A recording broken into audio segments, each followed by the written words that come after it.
Here you go. Oh, jeez. I appreciate it, Ren.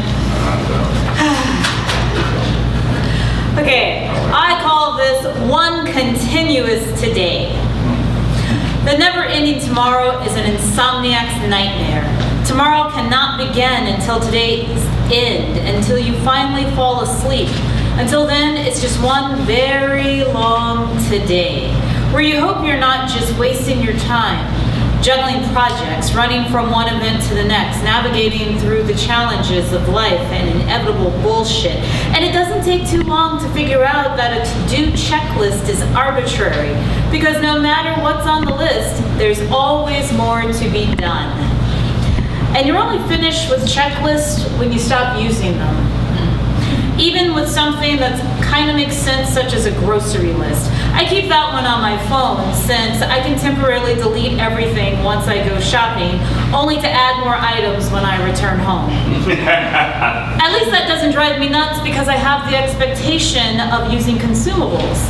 Outside of grocery shopping, all other lists just get unwieldy, such as all the books on my ever-growing reading list, or the infamous Netflix queue, which never seems to dip below 50 things to watch.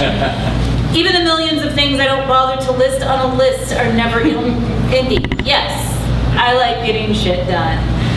As bad as it sounds, I'd love to gather a few people who say they have nothing to live for and give them some things I don't have time to do. I know they don't feel that way for the lack of things to do. I just wish I could donate some of my tasks that gives me a sense of purpose so others could be engaged in meaningful activity as well. I'm one of those who wishes she could multitask in her sleep. Unless fighting for sleep is the same as multitasking in sleep, and I do that nearly every night. But let me tell you the truth about multitasking. It's mostly an illusion. What most people consider multitasking is switching off activities where you stop doing one thing to do another thing, then return to the first thing, but not truly doing more than one thing at a time, except for in rare instances. For example, if you're sitting on the toilet shitting out diarrhea while simultaneously holding the trash can on your lap to catch the intermittent streams of vomit, then you're multitasking. Me too. Okay. Food poisoning, twice. Okay. If you're cleaning your apartment while the washing machine is working on a load of laundry, you're somewhat multitasking, although you're not doing anything luxurious with the time you're supposed to be saving, since time-saving devices don't really save you time. You just raise the bar on how much you can get done in a given space of time. Speaking of time, for far too long, I felt like the cliche of having too much month at the end of my money. For years. That was a slow burn. For years, I've pinched a penny so hard, Lincoln has protested for emancipation. But he's not going to be free until I am. Financially free, that is. Money worries and fuel insomnia, which means tomorrow's arrival is even more delayed while battling the never-ending tasks along with a never enough money. Is it true? More money, more problems?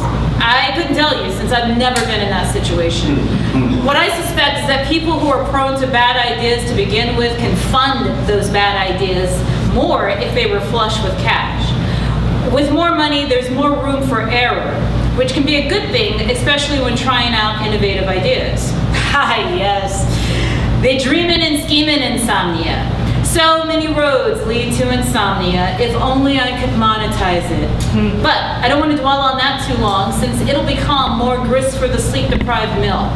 Another way to throw a monkey wrench into my sleeping routine and burn some mad hours, upgrading just one thing in my technological spiderweb. Just with one thing, I will quickly discover how antiquated all my other technological shit is. But I need not worry, there's always an inexpensive solution, which I already don't have at home. So I'll have to pick that up next time I go out, possibly putting it on a list. I do my technological upgrades in the mornings. preferably right after breakfast.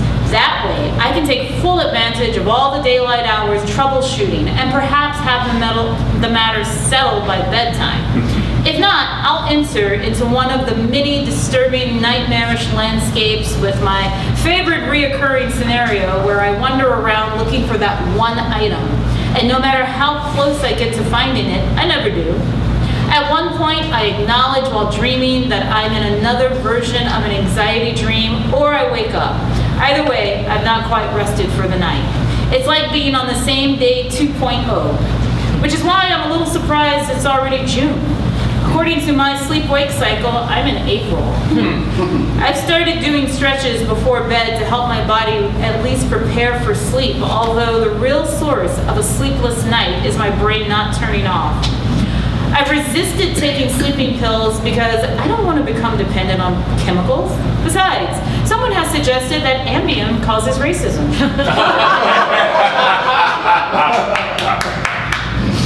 Whatever the case, my life is settled for the moment. My life will be.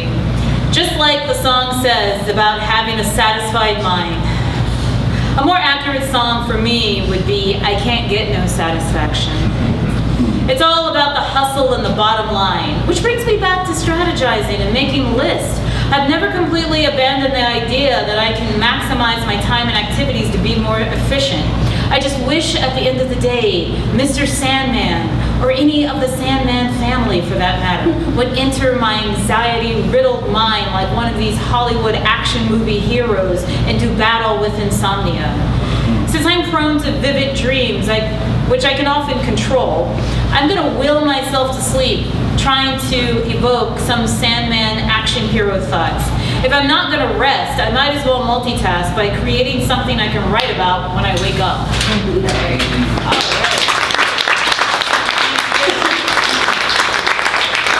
And somehow, our next rouletter and I always seem to dress alike. So.